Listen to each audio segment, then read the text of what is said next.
Well, good day to you folks. I'm on the Royal Pacific 472, a New Zealand built boat for heaven's sake. Not only are they good at playing rugby, they build a pretty damn good boat too. So welcome aboard. So we're going to start with the engine checks, and we'd like these to be checked if you've been running for any extended period of time. You'll want to go down and make sure everything's as it should be.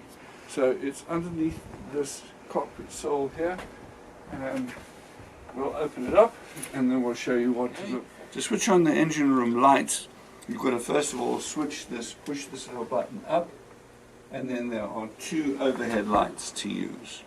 So we're in the engine room. It's nice and tidy, everything is immaculate, and I'll point out the things that are of interest to us. There is the dipstick, and you should dip at least twice, because they do tend to build up a vacuum block which gives you a false reading.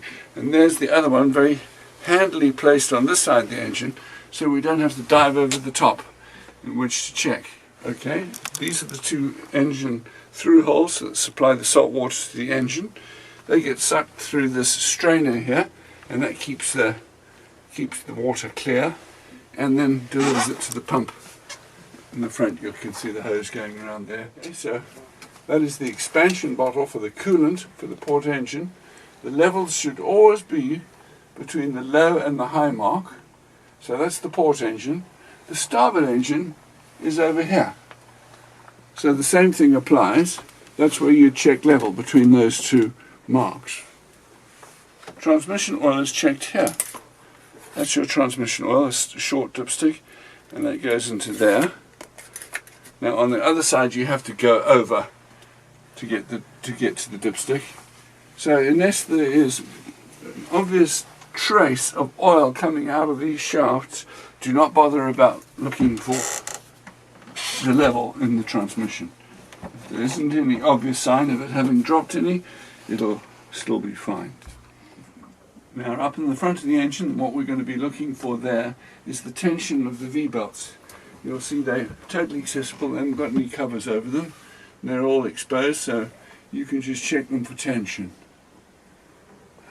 So this is your primary filter, okay, and you can have a look and see at the glass, the sight glass, it's relatively clear, and that's fine. If it gets dirty or there's an obvious sign of water, that's when you'd have to react and get them changed.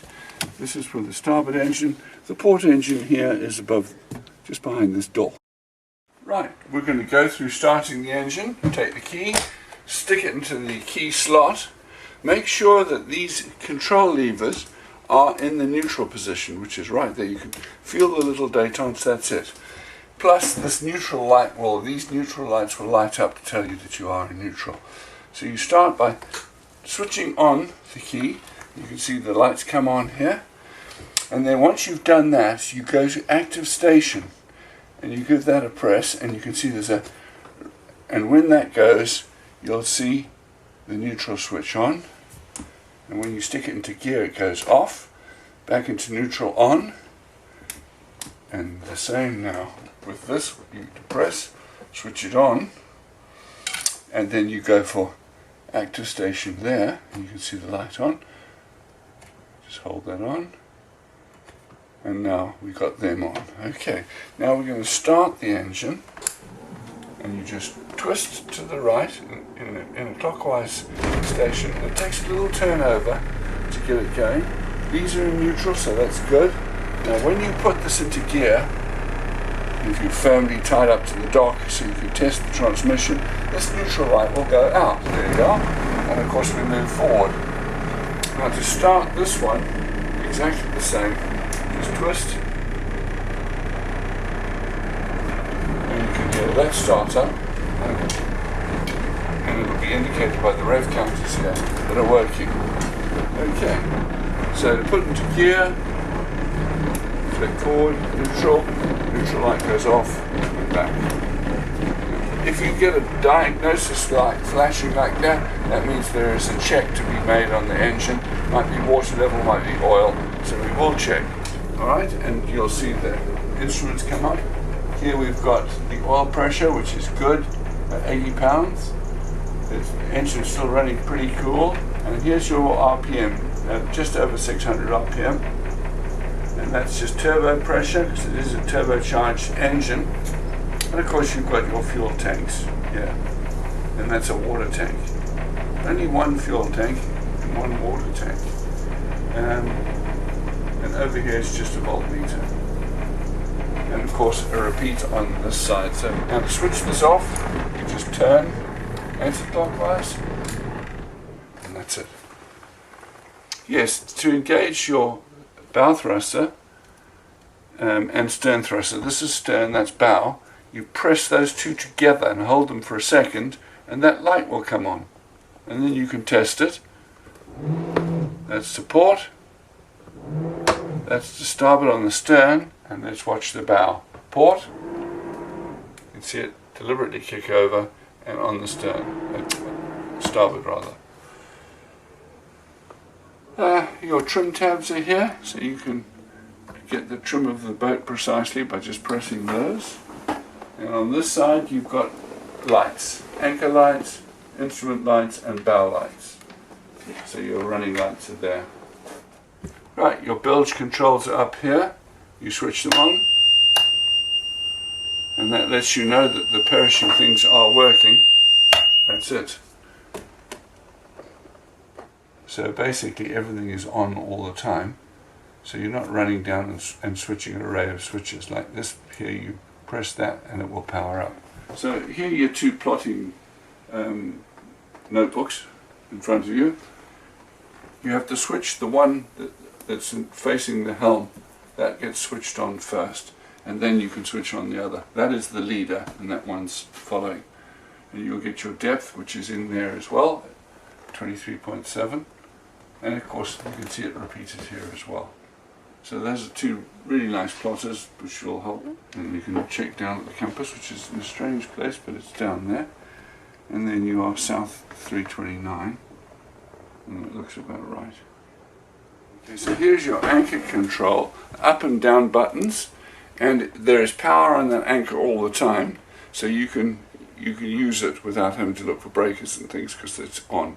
And here you have a anchor chain counter, and it will tell you how much you put out. So quite simply up and down, nothing to it.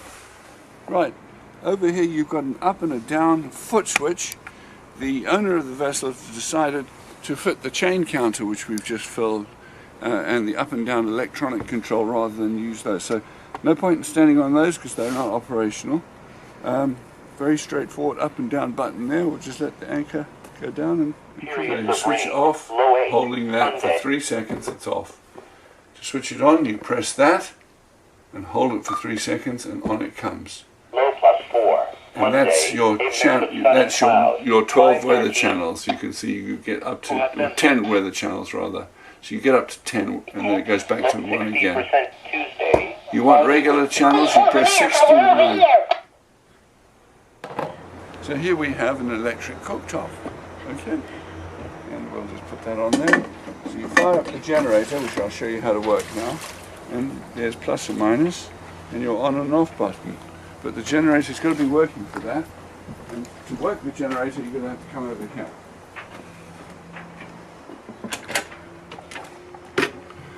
There's your Westerbeek start for your genset.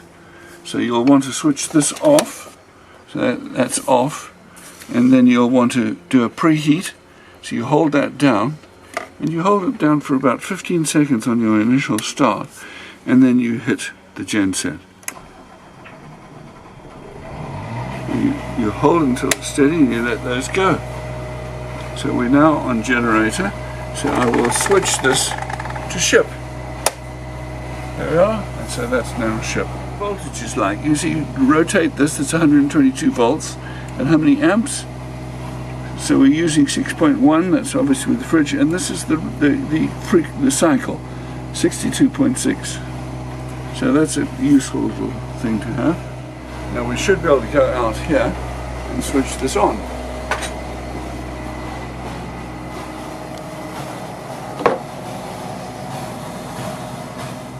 Now to switch off, we just switch that to off, and then we hit stop. And that stop, you just press down like that and hold it until it absolutely stops. Now once you've done that, you can then go back to shore. Okay, so these are your battery switches. You just leave everything as it is here. That's your emergency link for joining all the batteries together.